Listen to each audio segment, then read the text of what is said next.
Good morning प्यारे बच्चों। आज हम व्याकरण का पाठ 3 कक्षा 7वीं का शब्द विचार का अभ्यास ख, ग, घ, अन, च, छ करेंगे बेटे। ध्यानपूर्वक सुनना और समझना।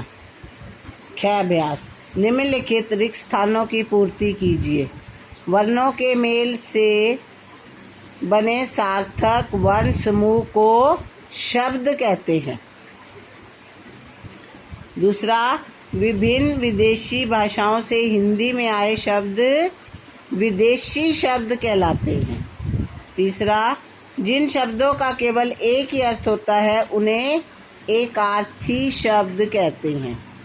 चौथा, विकारी शब्द लिंग, वचन, कारक और पुरुष के अनुसार बदल जाते हैं।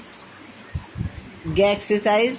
निम्नलिखित शब्दों के तत्सम व तद्भव रूप लिखने हैं। जिनके तत्सम दिए हैं उनके तद्भव, जिनके तद्भव दिए हैं उनके तत्सम। सुपुत्र ये तत्सम है तो इसका तद्भव बेटा। जीवा जीव। अब ऊंट का तद्भव दिया है तो इसका तत्सम उष्ट्र, उष्ट्र। और जीव का जीवा। दिवस का दिन। नाक का नासिका तत्सम। मयूर का तत्सम, मयूर तत्सम है तो इसका तद्भव मोर। और रात का तत्सम रात्रि।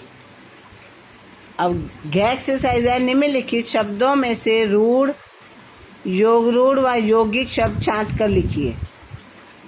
रूढ़ शब्द कौन कौन से हैं, इनमें ये तालिका दी हुई है, इनमें से छांटने हैं। जैसे रूढ़ है हाथी, घर, कपड़ा, नदी। और योग रूढ़ है चक्रपाणी, पीताम्बर, लंबोदर, चतुर्भुज।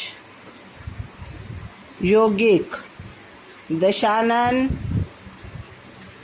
यौगिक पाठशाला, सेनापति, राष्ट्रपति, विद्यालय। अब एक्सरसाइज ने निम्नलिखित शब्दों के 3 उदाहरण लिखिए। एकार्थी शब्द सरोवर, नदी, पहाड़। अनेकार्थक शब्द कील, धुरी, आँख। विकारी शब्द संज्ञा, सर्वनाम, क्रिया। अविकारी शब्द क्रिया विशेषण, संबंध बोधक, समुचय बोधक। रूढ़ शब्द बालक, कलम, जल। यौगिक शब्द प्रधानमंत्री, सेनापति, राष्ट्रपति। योगरूढ़ शब्द चक्रपाणी, नीलकंठ और लंबोदर। उसके बाद एक्सरसाइज 6। निम्नलिखित वाक्यों में सही के सामने राइट और गलत के सामने क्रॉस का चिन्ह लगाओ। वर्णों के सार्थक समूह को शब्द कहते हैं। राइट। उत्पत्ति के आधार पर शब्द के 3 भेद होते हैं। रॉन्ग।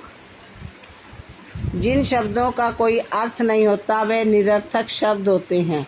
राइट। जो संस्कृत शब्द मूल रूप में हिंदी में प्रयुक्त होते हैं उन्हें तद्भव शब्द कहते हैं। रॉन्ग। विदेशी भाषा से आए शब्दों को देशज शब्द कहते हैं। रॉन्ग।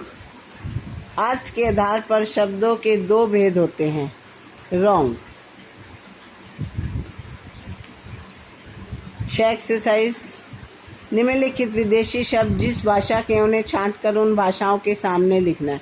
बेटे ये सारे शब्द जो हैं ये जरूरी नहीं है कि इन्हीं चारों में से हैं, ये अलग अलग हैं। हमें सिर्फ अंग्रेज़ी, अरबी, तुर्की और फ़ारसी बताने हैं। अंग्रेज़ी का इनमें से कोई नहीं है। अरबी का सिर्फ जहाज है, तुर्की का तोप और फ़ारसी का खुशामद और बेगम। अब हमारा पाठ व्याकरण का 3 शब्द विचार ख़त्म हो गया है। ध्यानपूर्वक समझना और इसको अपने पाठ्य पुस्तक अपनी व्याकरण की किताब में भरना।